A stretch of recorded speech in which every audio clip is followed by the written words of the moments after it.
guys ඉතින් අද මම ඔයාලට කියලා දෙන්නේ ගොඩක් අයට එන ප්‍රශ්නයකට සුපිරිම විසඳුමක්. ඉතින්ලා Arduino IDE app එක open කරගත්තට පස්සේ ගොඩක් අයට එන ප්‍රශ්නයක් තමයි ඔයාලගේ board එක පෙන්වන්නේ නැහැ. ඉතින් ඒකට විසඳුමක් තමයි මම අද දෙන්නේ. ඒ කියන්නේ මෙන්න මෙතන tools වලට ගියාට පස්සේ ඔයා board එක select කරත් ඔයාගේ port එක පෙන්වන්නේ නැහැ. ඉතින් මේකට කරන්න තියන්නේ හරිම ලේසි දෙයක්. අපිට මේකේ driver එකක් තමයි download කරගන්න තියෙන්නේ. ඉතින් මම ඉස්සෙල්ලම Chrome එකට යනවා. ඔයා කැමති browser එකක් use කරන්න පුළුවන්. CH340 driver කියලා search කරගන්න. උඩම එනවා Gogotronics කියන එකේ driver එක. ඉතින් මේකේ ඔයාලට ගියාට පස්සේ උඩම බලා ගන්න පුළුවන් Windows CH340 driver.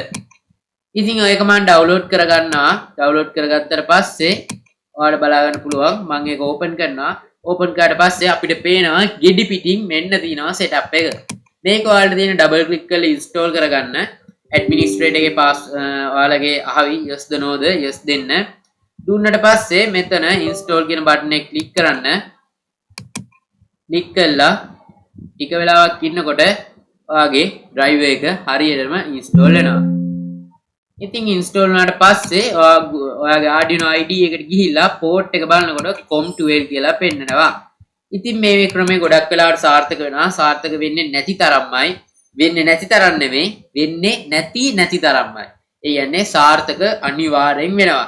ඉතින් වීඩියෝ එක හොඳයි නම් like කරන්න. අනිවාර්යෙන් subscribe කරලා මේ වගේ වීඩියෝස් බලන්න එකතු වෙන්න අපේ channel එකත් එක්ක. ඉතින් ඒක ගොඩක් හොඳ දෙයක්. ඉතින් යාළුවනේ ආයි ගිහිල්ලා හොඳින් ඉන්න, සැපේ ඉන්න, ආතලේ ඉන්න